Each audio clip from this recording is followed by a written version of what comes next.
Speaking of turnips, let's talk about squirrels. Greetings, everyone. This is Morning Eggnog. My name is James. With me, as always, Caleb. Good morning, everybody. On today's robotic episode of Morning Eggnog, we're going to be having some wonderful topics. Yes, we are. Anyways, would you like to start us off, Caleb, or do you want me to? I will start off. Why not? All right, let's start off with the Austin Fire Department. This would be Texas. I feel like we've been in Texas before with We've some been in stuff. Texas a few times, I think. Texas, yes. Texas, anytime we talk about, like, large game animals or guns. Yeah, guns, game animals, or I don't know. It's other things. All Big right. hats. Was called out around 7:30 Tuesday about an interped rodent who's somehow gotten stuck headfirst in a tree. Now, this is why the cops make fun of fire departments. But then they just say, oh, yeah, you donut chasers. Yeah. Now, we've gotten lots of animals out of trees before, but this may be the first time we've literally gotten an animal out of a tree, the agency said on social media. Whether squirrels have a reverse gear remains a mystery. I think that Animals in general having a reverse is hilarious. The That's reason true. I say this is my sister-in-law has a 20-pound Great Dane. It's huge. Yeah. And it followed me down the stairs in their house, and then I stopped and like turned around and was going to go back up the stairs, and it was like couldn't go back upstairs backwards. It was like how do I do this? because the stairway is super narrow. So I think it started like trying to go backwards, and then it was like, screw this, and like went past me and then turned around. Yeah, Great Danes, they do what they want. Pretty much. They're lovable dogs. Oh, they are. Oh, they're the only dog I don't have to bend down to pet. It's wonderful. And that's to me, that's not worth the poop. But, you know, No, still. when you have 80 gallons of poop in a day. Yeah. Big giant landmines everywhere. But said squirrel, who wrote this? It wasn't me. But squirrel had found him with his, But the said squirrel had found himself. with his front half stuck inside the interior of the tree. Shut up, James. Hey, While you his do it to back me half too. remain unprotected. Oh, it sounds like a Winnie the Pooh situation. Yep. The firefighters were able to free the squirrel from the knot hole in about 2 minutes. Sounds like an insult. You Shut up, you knothole. knothole. Morning Eggnog. We now have a list of quotes as well as Tree-related insults. Shut up, you tree-related- root braid. You knothole. You knothole. That's really good. I'm gonna have to use that. You knothole. Have you seen? They're gonna be like, "What'd you just call Have me?" you seen the post on Facebook? It says, "All right, guys, I have something to say to people when I leave the room," and it says, "See something cheese bags." So like, see you later, cheese bags. It was a product that you could buy. Anyways, You can buy a cheese bag. All right. The firefighters were able to free the squirrel from the knothole in about 2 minutes. The squirrel could have slowly died from starvation and elements or by a predator, I just want the to know fire department said. called about it. Probably the old lady watching the squirrels. The squirrel immediately ran off after being freed. We assume none the worse for wear since he didn't stick around to offer much of a thank you. Well, that's true, because squirrels are jerks. They are. Well, actually, birds are worse because they poop on your car. But squirrels are also jerks because they're annoying. Well, if you think about it, if you parked your vehicle underneath your toilet, it would get poop on it. No. Stop birds from pooping on. We don't park under trees. I do. And it I know gets you pooped do. on like crazy. It does. Here it is. It's Stay Fresh cheese bags. No. So it's how to keep your cheese fresh. Yeah, stay fresh. They're cheese bags, but that's what you say when you leave the room. Stay fresh cheese bags. Stay fresh cheese bags. Oh, we just got to repeat it like 5 times and then it's funny. Unfortunately, that is our brand of humor. Yeah. Okay. Apparently, I have two of the. Oh no.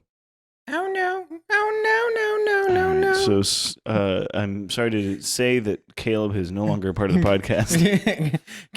Caleb's 68 episode tenure is now over. It was great. It was a good run. It was fantastic. What was the giving point? Caleb was doing that. Caleb was doing a TikTok song.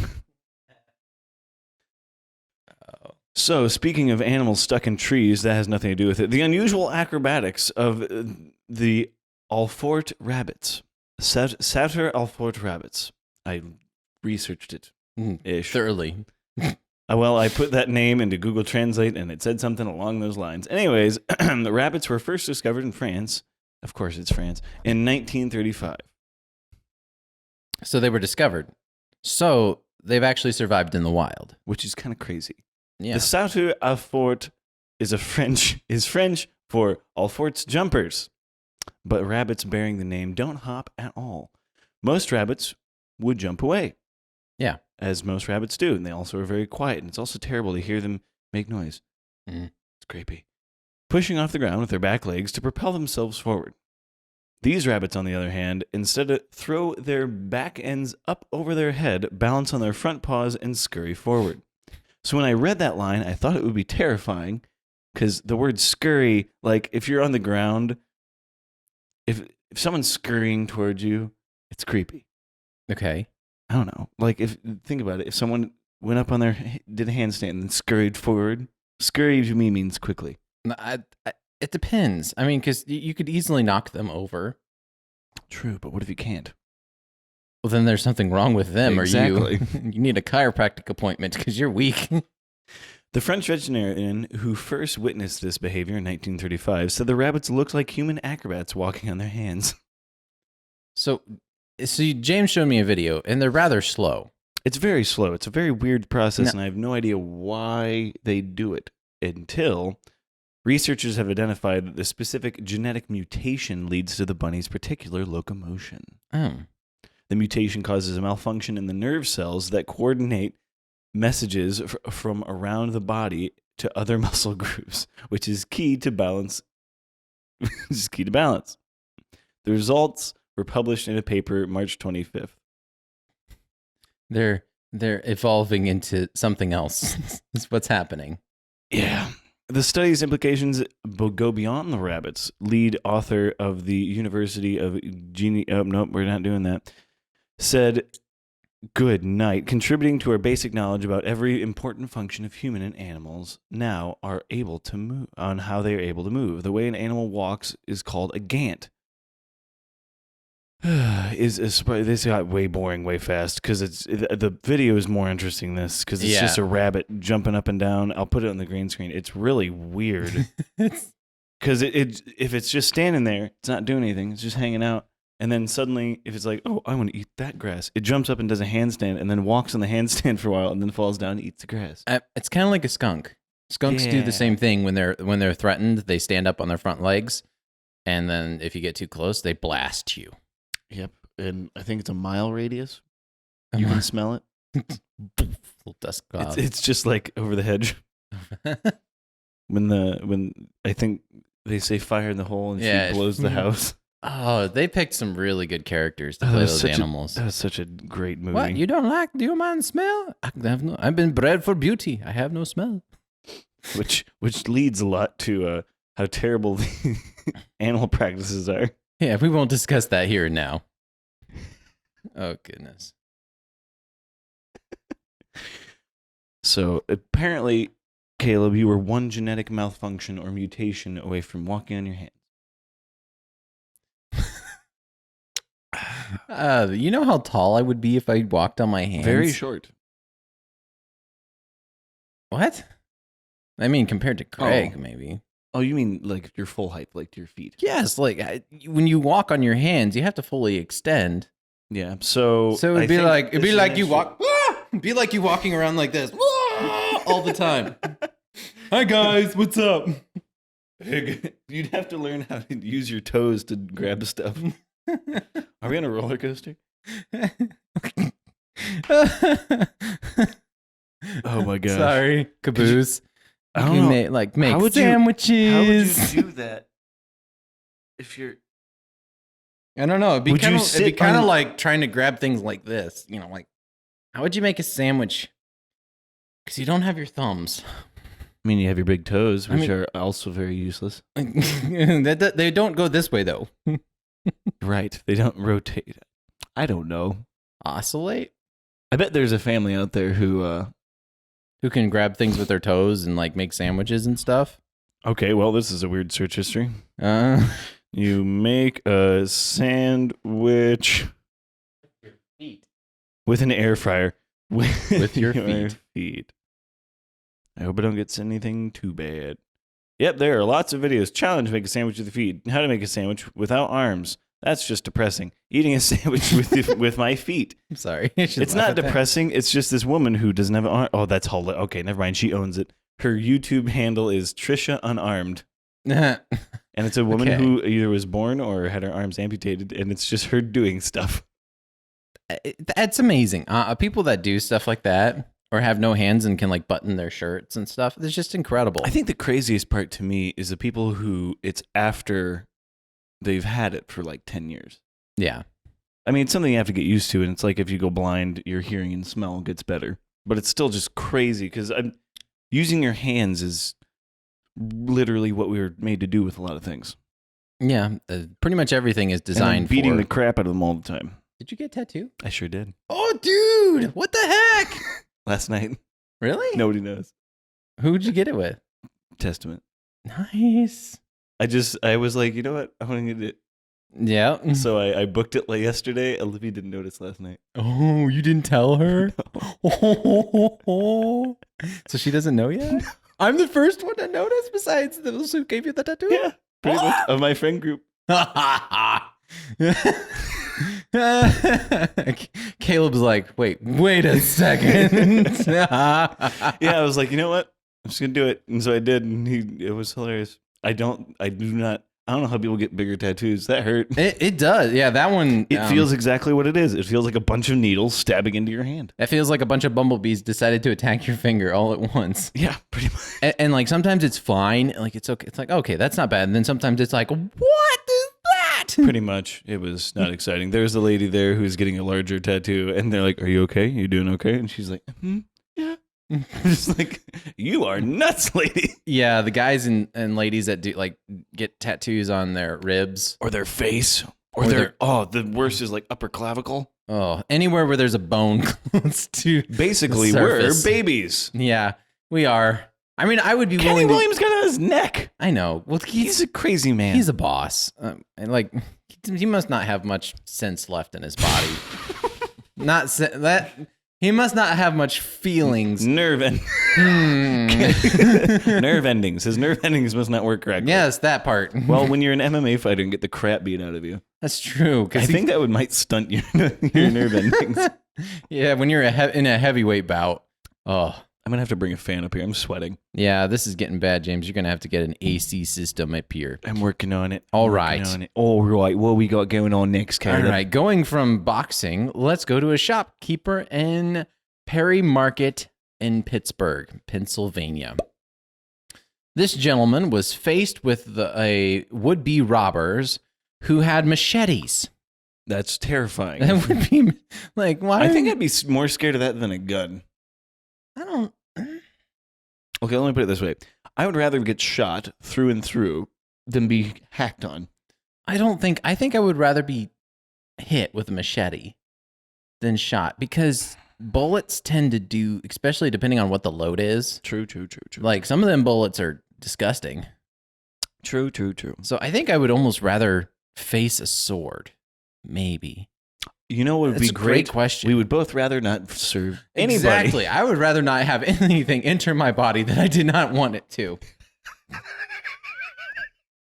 Shut up, James. Okay.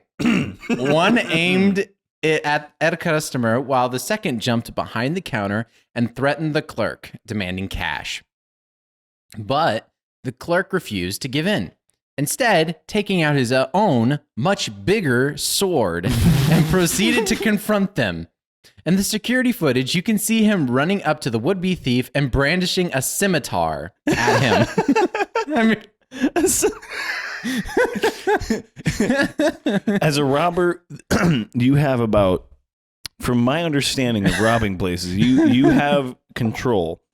The second you lose that control, everything goes downhill. Yeah, really quick. Like, dude, what the heck is this? And especially if that guy would have had so you brought a knife to a sword fight. Yeah, pretty much. Unless you can throw that knife, you are screwed. It is not clear if they uttered the Crocodile Dundee famous words, "That's not a knife, this is a knife."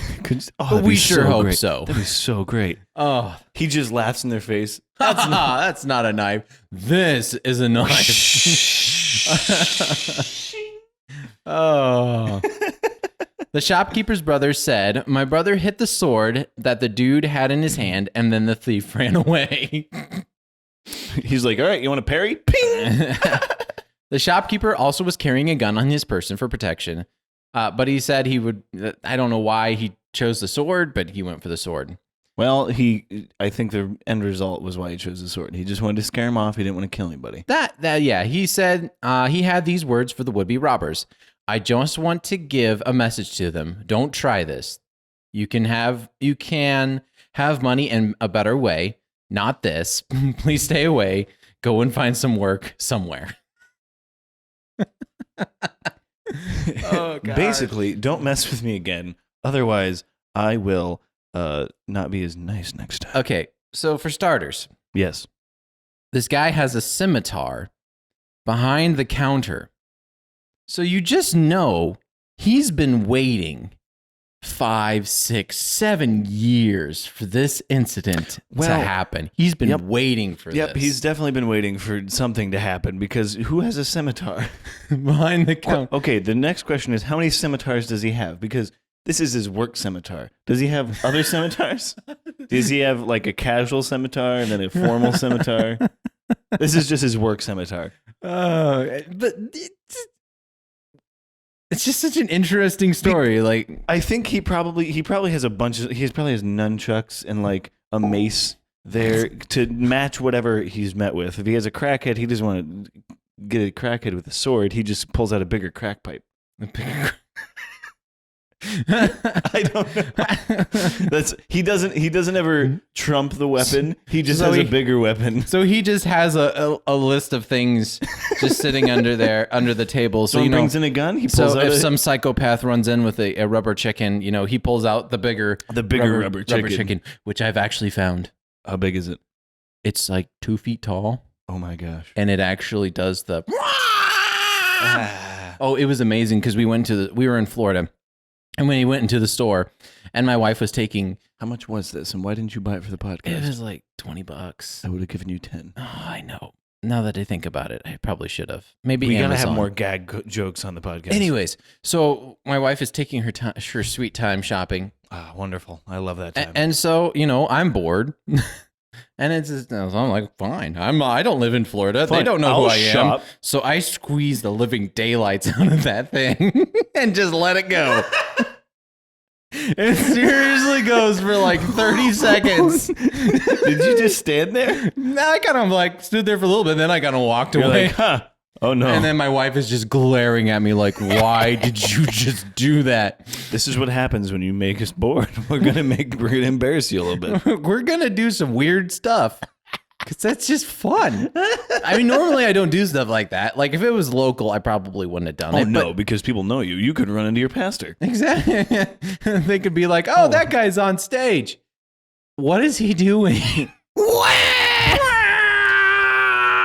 I have legitimately been scared when I walk into a toy aisle in Walmart or something, and it's the babies with the automatic, or it's anything with the automatic sensor. Yes, it just scares the crap out of me every time. I'm just walking by, like you're like, I'm looking for Legos, and it's going, hold me, mama. I'm like, no, you satanistic baby. Oh goodness. And a smooth transition from there. The weirdest small towns in the United States. Oh, this ought to be good. Oh, goodness. So we're starting with number 1. Somewhere in in Pennsylvania. Oh, back to Pennsylvania. Yeah, on fire since the 60s. What? In 1981, there was 1,000 people living in this town in Pennsylvania. By 2010, there's less than a dozen. Oh no, they all died. What happened? Well, there's been a coal mine fire burning beneath the town since 1962. Sinkholes, toxic smoke, gas, and the highway itself is hot to the touch. Oh, gosh. Residents apparently couldn't deal. Although it's been on fire for decades, experts believe that the burn for another 250 years. If, for some bizarre reason, this sounds like a place where you'd like to live, you can't. In 1992, the state of Pennsylvania seized all the property from the town and condemned it. They allowed the then current residents to stay, but once they're gone, that'll be the end of this town. Okay. Wow. It's like living over top of hell. Your basement, you're just sweating down there like... It's like a sauna down there. Hey, I mean, it's a cheap sauna. Yeah. Air conditioning prices would be out the roof. Oh, no kidding. Literally, all your air conditioning just go out the roof. Water heater. Dang it, there goes another one. I don't remember what the abbreviation for AK is. Alaska? Is it Alaska? It just says AK. I don't even know. This is another weird Well, it's one. definitely not Arkansas. No, There's not it's those not. kinds of mountains. So the only other AK would probably be Alaska. 47. In Witter, AK, I think it's Alaska. I don't know. Everyone lives in one building. There's a small town of 58 miles southeast of Anchorage Yeah, where so everyone that's lives Alaska. together in one building. The 14-story towers is a home to 240 people of this town, of Witter. It was originally an army barracks, but the tower grew to include a police station, a post office, a store, a church, a video rental shop, a playground, a bed and breakfast, and a health center. Okay, that's really cool and really weird at the same time. It is. They're definitely a cult in Witter, Alaska. It's 100% a cult. That's a cult. They live there, and they're like, that's weird. That's like a utopian. Like, have you ever seen Snowpiercer? No. It's about a train that just keeps moving, Okay. and the rest of the world froze, and so everybody has to live in this one train. Oh, that would be terrible. Yeah, it is. Now, this isn't that uncommon for Northwest Ohio either. In this Manawi, NE, I don't know anything. The population is 1. Okay, yeah. There's literally one person who lives in this town. Her name is Elsa, and she lived in this town with her husband, Rudy, but he passed away in 2004. So there were 2 people before 2004. Well, Elsa's always wanted to be alone, so. Elsie is the mayor of the town, Oh, Elsie. bartender, and the sole librarian. I thought you said Elsa. I think She you said pays Elsa. taxes to herself. Oh, that's nice. As of 2011, Elsie was... Oh my! She was the town. The town will soon be abandoned. Octogenarian. Anyways, whatever. But the one person, that'd be hilarious to pay taxes to yourself. That'd be really confusing taxes. Yeah, she owns the gas station. Oh my gosh! All right, this is the last one. I'll just do number 4. Colma, CA, so California, where 2 million people have been laid to rest. Oh my goodness, that's In a Colma's 2 square miles, there are 17 cemeteries. lot. Oh, what? The San County Necropolis has been dubbed the City of Souls because it hosts an estimated 2 million dead people, and Holy only cow. only 1,200 people live in the town. I wonder why. Back in the days of William Hearst and Wyatt Earp, It's Earp. Come on. Earp, who are actually buried there, they transported bodies from San Francisco to Colma That would make to sense. make room. Ugh. That's a be lot weird. of dead people. It's a lot of gravestones. That's a lot of gravestones. It's a lot of granite out there. That's a lot of granite. I'm surprised it hasn't been a sinkhole. Just from all the granite that's just hanging out. So to end on death like that, We like to end on death. Sometimes. I mean, that is where we all end, isn't it? Death or farting. Either. It's how we usually end the podcast. Or farting on the podcast. But be sure you can check us out on Facebook and Instagram for updates on what's going on if I post there, which I haven't in like 3 weeks. Listen to us on Spotify, iTunes, Google Play, and Podbean. And be sure to like our video on YouTube and leave a comment. Say something mean or nice. I don't know. Say something nice about Caleb's hat. Yeah, or my shirt.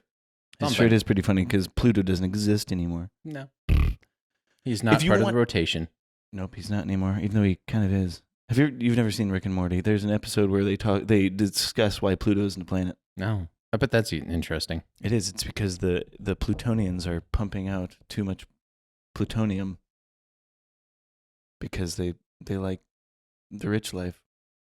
I'm not making that up. Anyways, if you have a topic or story you want us to cover, a green screen background suggestion, or if you want to be on the podcast, or if you know somebody who should be on the podcast, you can email us at morningeggnog@gmail.com or message us on Facebook or Instagram. So thanks so much for joining us, and be sure to have a wonderful morning, noon, or night. See ya. Salute.